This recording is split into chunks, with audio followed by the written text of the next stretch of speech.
In today's video, we are talking about one of my most favorite subjects to talk about, and that is shoes.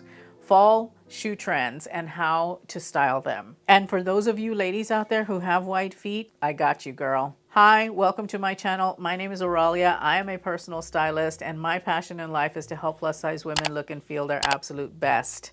I believe that everyone deserves to look and feel beautiful regardless of size or age. A part of being a personal stylist, of course, is staying on top of all of the different trends, what's happening on the runways, so that I can make the best recommendations for you guys, and shoes are no exception. In my opinion, shoes are probably some of the most important bits of your outfit, if not the most important part of your outfit, because they will dictate how well you look. Because if your shoes don't fit well, if your feet hurt or you got blisters or whatever, then it's going to be really hard for you to pull off a beautiful outfit. It's going to be all over your face and your demeanor that something is just not right. I'm also super excited for today's video because this portion of the video is being sponsored by one of my most favorite shoe brands, and that is Vivaia. I have worked with them on multiple occasions, and I continue to work with them because I absolutely love their shoes.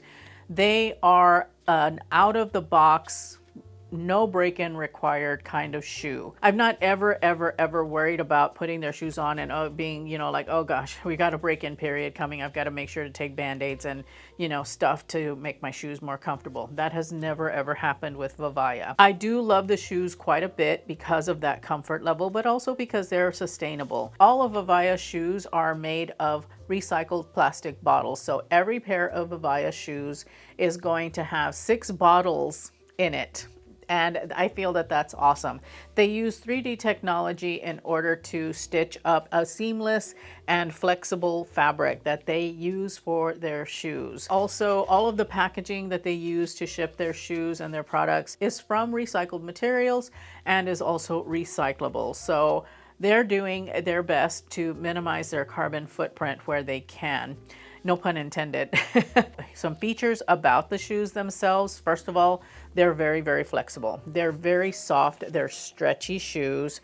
And they have got a little heel pad on the back to help make things here back behind the heel a little bit easier. Some styles are actually washable. They are also very travel friendly. I mean, you can fold them in half and, put them in a bag or a suitcase very easily. They are so incredibly comfortable.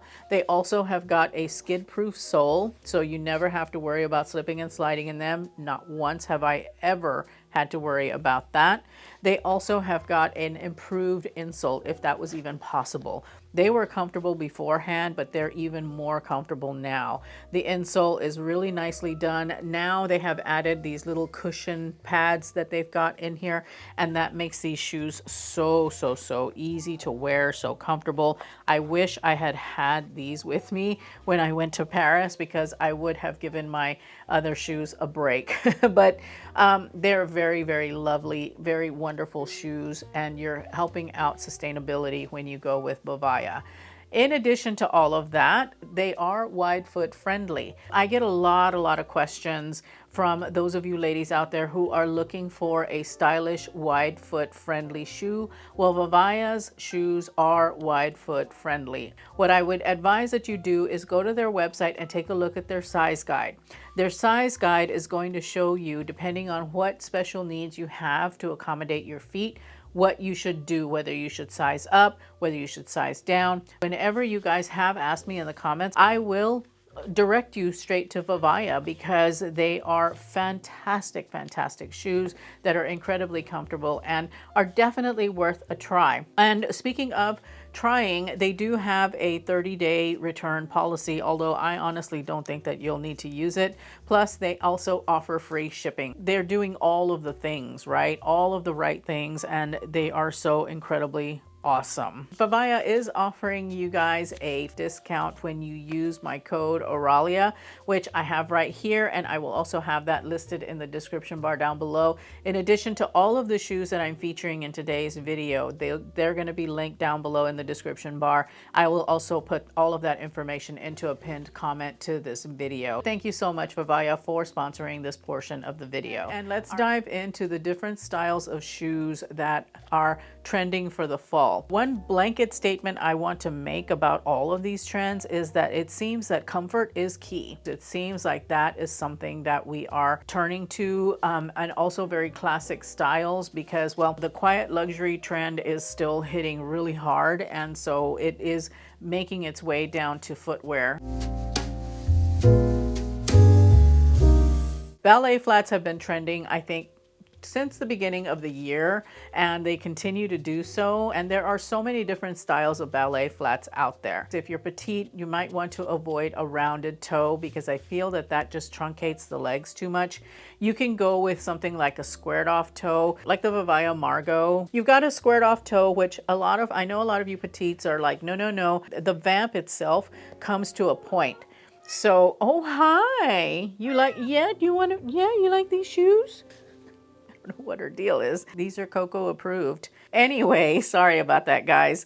I know that these have a squared off toe, but I have to say that it's one of the most flattering styles. If you're a petite and you don't want to do a pointy toe, you don't want to do a rounded toe, then a squared toe is the perfect option for you. And what I really like about this particular style is that the vamp comes to a point here, so that actually helps to elongate the foot, even though you've got that squared off toe.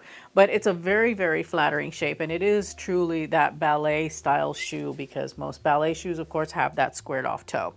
But you can also do a pointy toe if you want. You could do, you know, an almond shaped toe is also really good. It's just a rounded toe is just not, you know, it's not something that I think is very flattering for a lot of people. You could also do a ballet flat with some sort of an embellishment on it. A micro trend is bows.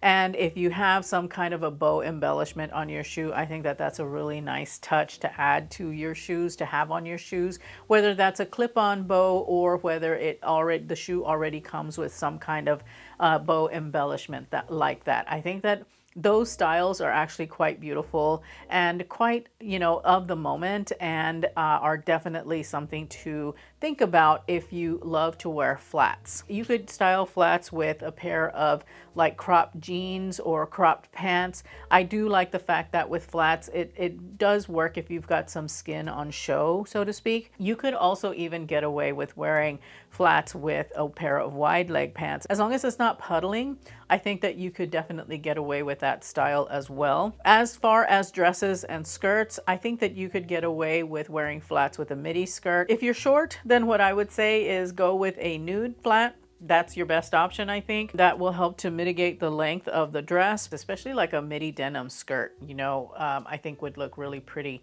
with a pair of flats.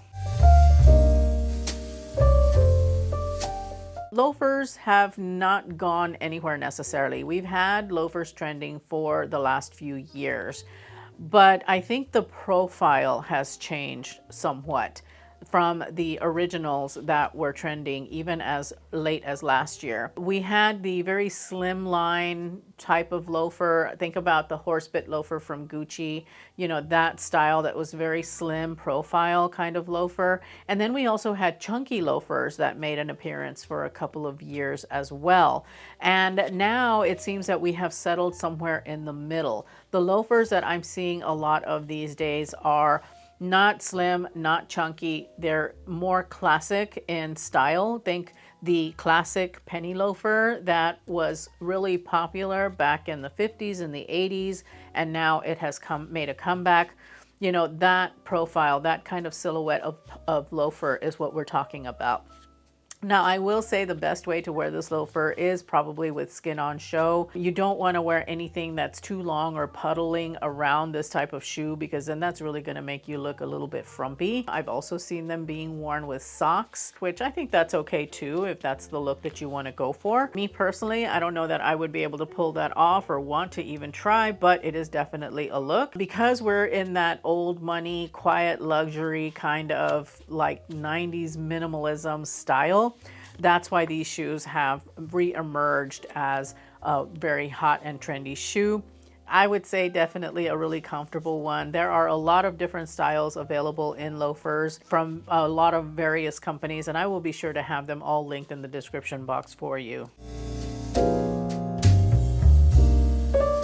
The Mary Jane is an interesting one. It kind of just popped up out of nowhere. I certainly wasn't expecting the Mary Jane to make such a huge comeback, but it has.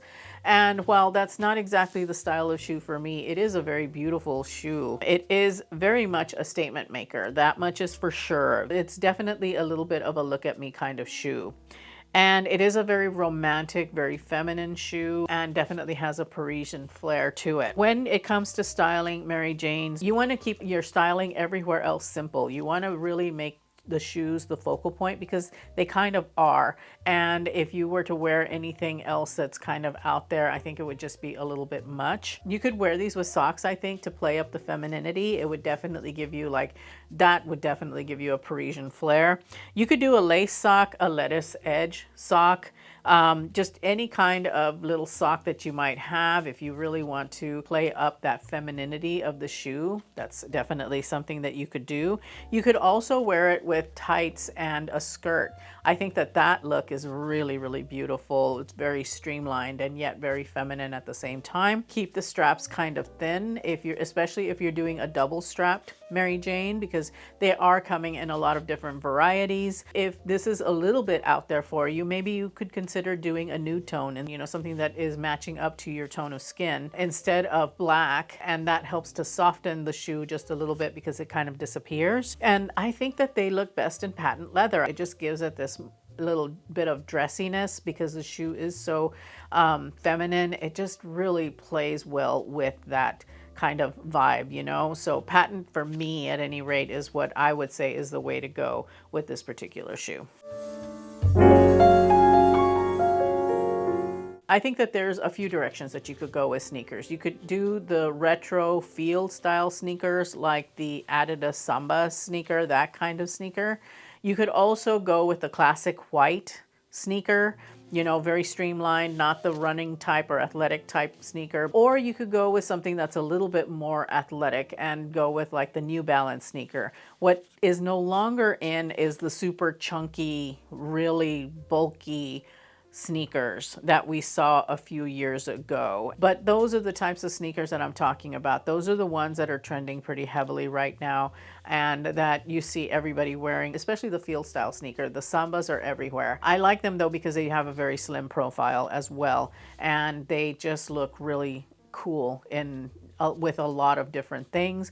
But then again, you could also do a classic white sneaker. That would be my vibe. I'm not one to wear athletic style sneakers. I just feel that they're a little too bulky, but that's just me. And the beautiful thing about sneakers is that you can pretty much wear them any way that you want and with almost anything. I have worn mine with loungewear, with jeans, with trousers. You can wear them with dresses. I mean, there's a lot of different ways that you can wear a sneaker these days that is very much accepted.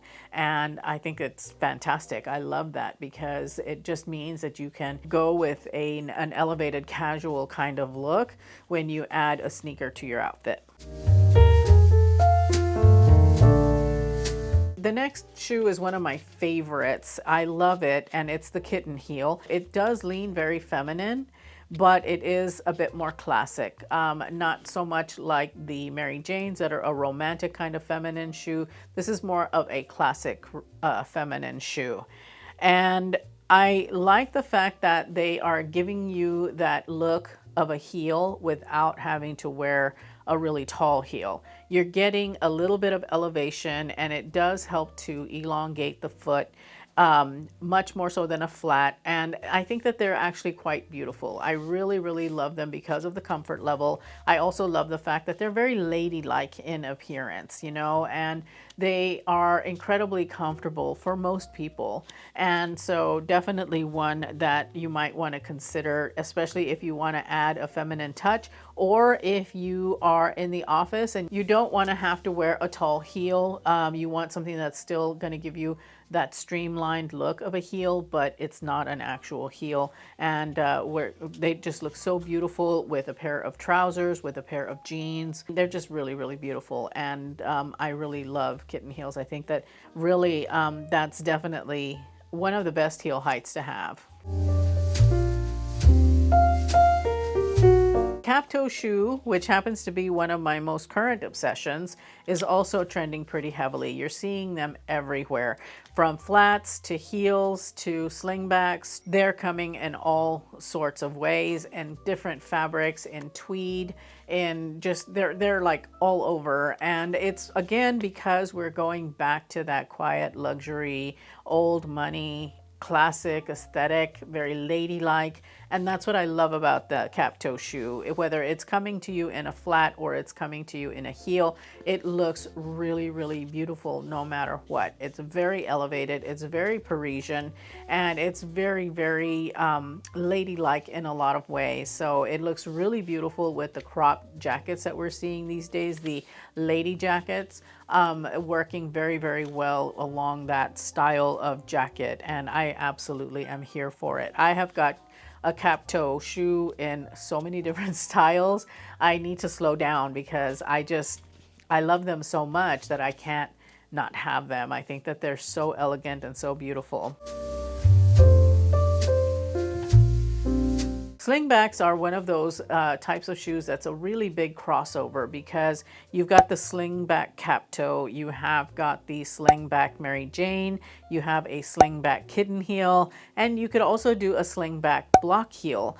They're all really super popular right now, just anything with a slingback. And this works very, very well for those of you who are in a warmer climate because it's a fall shoe that has some exposure in the back and allows for a little bit of airflow. Slingbacks are such a beautiful, beautiful shoe. They offer a little bit of skin on show. And again, I think that these are having a renaissance because the quiet luxury, old money aesthetic is very popular at the moment, and being ladylike seems to be very popular, and so these shoes definitely lean into that ladylike look and feel. And of course, we can't talk about fall and winter without talking about boots. Boots are trending pretty heavily as well, as they always do, but there are certain styles that are really emerging. We've moved away a bit from, I think, the combat boot and are leaning in more towards the knee-high boot that is got a little bit of a heel on it and a very sleek silhouette. Leaning into that sleeker, slimmer silhouette is awesome because I love how boots look with a midi dress. I think that they look really, really beautiful with that. You could also wear them under pants as well, like a wide leg pant, to help give yourself a little bit more warmth and protection against the elements. And then the other style that is emerging is the short boot or the ankle boot. You can wear it with a longer skirt, like a maxi skirt. You could also wear these types of shoes with a pair of trousers or a pair of jeans, even a pair of crop jeans. As long as you don't have any skin showing, it's going to help to create and provide an elongated look when you have that continuous line from the pant down to the sock boot. So I do have some boots from Vivaia that I've received, and I really like them because they are very comfortable. One of the things that I experienced with sock boots in the past is that they were very constrictive around the ankle, and Vivaia actually is pretty stretchy, and so you don't have that issue with them. The last style of boot, though, that is really coming back is the Western boot, especially the more embellished Western boots, that look like true blue cowboy boots, that have all the stitching and all of that. If that's your vibe, then it's absolutely something that, you should look into getting. I think that there are a lot of really good options for you out there, both from the high street as well as, designer, just depending on what you're looking for. I just want to thank Vivaia once again for sponsoring a part of this video. I will be sure to have my code listed in the description bar down below for you and in the pinned comment like I mentioned. I'm going to go ahead and leave you with my latest haul video for Banana Republic. Thank you so much for spending time with me today, and I hope to see you in that video. Bye!